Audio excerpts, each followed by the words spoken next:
Now, to talk about inflation and the economy and the recession and the Atlanta Fed GDP tracker was marked down once again, we have Tomas Philipson, former chief of the Council of Economic Advisors, and we have Tyler Goodspeed, another former chief of the Council of Economic Advisors. So we will have a CEA-NEC meeting. Gentlemen, I want to save the Lions part of this Davis-Bacon discussion for Governor Walker. But I do want to go to you, Tomas, first. On this railroad deal, okay, they saved us a lot of heartburn. I'm taking the position, I'm siding with the workforce here. It's the government that created inflation. It's Bidenflation that they're trying to fight against. So I am somewhat sympathetic to this, and I want to get your take.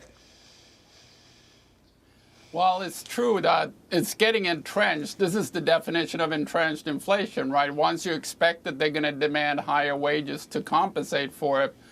But I think we have a real labor market problem, despite that everyone's saying that labor markets are great. And that problem is productivity. Productivity is the worst this half year it's been since 1947. And we're talking about the labor market being really good because a few 100,000 people come into it every month. But that's, peanuts compared to the 160 million in the market already who are less productive. So the people coming in is about 0.2% of the people in the labor market, and they are becoming more productive. But the 99.8% of the people already in the market is falling in productivity by 6% this half year. It's a massive reduction in productivity. So I think we have a productivity problem that's causing the low output, which is, you can tell, we have low output and more workers. That's causing this. And that low productivity is really what's going to be hurting workers, whether they're in the union, in the railroad, or anywhere else, because their compensation is ultimately tied to productivity. Tomas, just to follow up quickly before we get to Tyler, do we have any idea of the productivity of these railroad union workers? Any idea at all? Are they going to earn their pay increase? I don't know if I haven't looked at them specifically. I know it's the worst productivity we've seen since World War II. So, but I don't know if they are specifically part of that problem. All right, we'll leave it there. We'll leave it there because we got Governor Scott Walker coming on later on. Tyler, unless you have anything insightful on this railroad union settlement, if I've said anything really terrible, but look. Here's a headline I want you to react to. Our friend, sometimes, Larry Summers, is calling for a 1% hike in the Fed funds rate for the Fed's meeting next week. You agree or disagree with Summers on the 1%? I'm inclined to agree with Summers on that because, look, Larry, conventional wisdom suggests that in order to meaningfully tighten financial conditions to get inflation under control, you need to raise nominal interest rates by at least as much as the change in inflation expectations. And when you look at surveys of inflation expectations, they have risen by 400 basis points, which suggests we need to be, hiking by a cumulative total of about 400 basis points, and we're not there yet. Not even remotely close. Tyler, look at take this, carry that forward.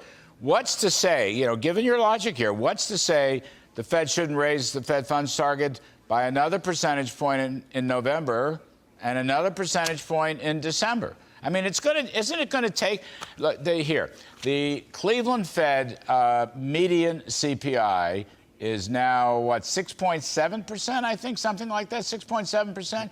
So you're going to, 4% Fed funds rate's not going to do it. You're going to need a 6 or 7% Fed funds rate, probably minimally, unless some miracle happens. Well, look, Larry, look at the Cleveland trimmed mean, weighted median, the underlying inflation gauge, look at core CPI, look also at sticky CPI. All these measures of core or underlying inflation, they average out to about 7.9% at a seasonally adjusted annual rate. So with 7.9% underlying inflation, even a Fed funds rate of 4%, 5%, ex post, that's going to be a negative real rate. Yeah, you know what else? Making it worse, Thomas. Industrial production fell 0.2. Manufacturing production peaked 4 months ago, back in April. Retail sales were also on the soft side. In real terms, Tomas, retail sales went down. I mentioned earlier the Atlanta Fed GDP tracker is now down to 0.5% for the third quarter estimate. This cycle for the quarter started at 2.5%. I was thinking we would have a double-dip recession. The first half of the year negative. You might have positive in the third quarter and then go back into recession. It now looks like this whole thing might be a recession. What do you think? Yeah, I mean, we have a low output, high price problem, right? And how do you solve a low output, high price problem? You increase supply. That's what I learned in kindergarten economics class 101. And if you increase supply, you increase output and you lower prices. The problem is with supply is that people are so unproductive. We have a lot of people working, but they're very unproductive. And I think that's partly because of COVID. Now people are working at home, but it's also partly the regulations that sort of flooded the market with Biden that makes people a lot more unproductive. But I think this productivity problem is not sufficiently talked about in how much it drives the low output. And Tyler, last one here. In this battle of former CEA chairs that we've got going with you two, you're agreeing far too much, by the way.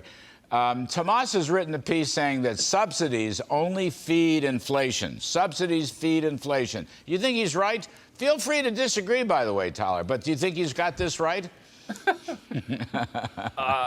As much as I would like to disagree with Tomas, I am 100% with him on this.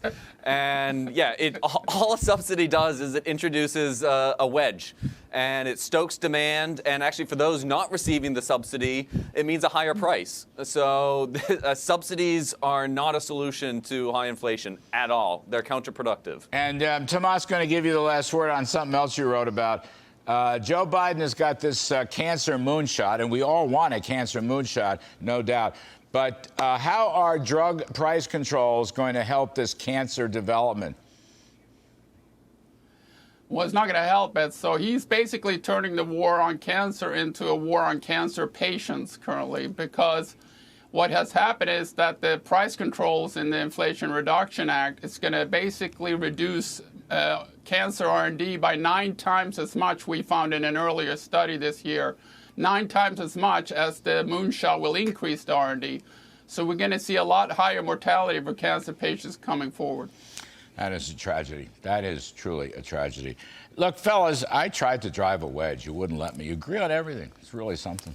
Too much inflation. Recession is on the way. Subsidies are bad. We need more productivity, and we should have free market pricing. I get it. I happen to agree with both of you, who are both great CEA chairs, Tomas Philipson and Tyler Goodspeed. Thank you, gentlemen.